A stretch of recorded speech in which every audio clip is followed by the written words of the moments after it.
Welcome to Agenda Edina, a program summarizing the actions taken at City Hall that affect you most. I'm your host, Dorothea Marty. A redevelopment at the southeast corner of 77th Street and Computer Drive is being considered by Lund Real Estate Partners. Earlier this month, Tom Lund presented his idea to the City Council for non-binding feedback. He is contemplating tearing down an existing office building and constructing a 177-unit apartment building. Due to the high water table in the area, the first two levels of the building would be enclosed parking. To move forward, the developer would need to seek rezoning approval from Planned Industrial District to Planned Unit Development. Bloomington Public Health, which provides public health services to Edina residents, is monitoring the spread of coronavirus. While there is not yet a vaccine or effective antiviral medications for COVID-19, health officials advise non-pharmaceutical steps to stay healthy and prevent exposure.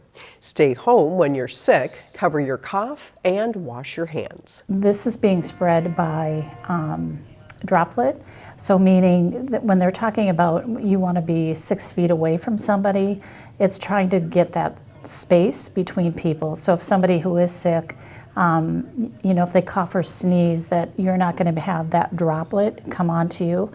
If they cough or sneeze on a table and you happen to touch it and then touch your eyes or your face or something like that, you could transfer it. The Minnesota Department of Health has the most accurate and up-to-date information about the spread of COVID-19. Visit health.state.mn.us to learn more. In addition to marking the beginning of a new decade, the year 2020 brings us a nationwide census. Every 10 years, a count is conducted that has a significant impact on the future of communities around the country. Scott Denfeld recently found out why a complete count is so important to Edina. It's really foundational. It's in the Constitution. How can I help you? That there will be a count of everyone living in the United States. The act of counting everyone who lives in the United States of America is understandably a large and important task. The census determines how the lines are drawn for congressional districts and for state legislative districts. So very important to government. It's also important to funding that we think matters to our city government, but also the people in our community. Funding things like roads, schools, hospitals, and more than 300 federal programs affecting everyone who lives in Minnesota. From the very youngest in our community to the very oldest.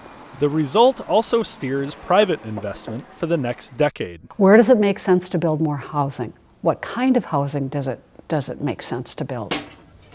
Because of its importance, local complete count committees have been formed with the goal of ensuring no one is left out. The effect of that count, whether it's a full and fair count and an accurate count, or whether it's an undercount, that effect is going to last for 10 years until the next census. As in years past, the census will be brief, just 10 questions, and it's confidential for 72 years. But this time around, you will have more ways to participate. What's new this year, and really important for people to understand, is that people are going to be invited to take the census online, by telephone, or as they have always, in paper. Postcards and letters with a code needed to answer questions online are already on their way to Minnesota homes. Paper forms will start arriving after April 8th. So if people don't want to knock on their door from a census enumerator, they should take the census prior to the end of April, one of those ways. Because the results of the 2020 census will have far-reaching impacts as soon as next year, Bennett wants to ensure that all people participate. Every person counts, and we hope every person is counted. For Edina TV, I'm Scott Denfeld. This year's census marks the 24th time that the country has counted its population since the year 1790. Thank you for watching this episode of Agenda Edina. I'm your host, Dorothea Marty.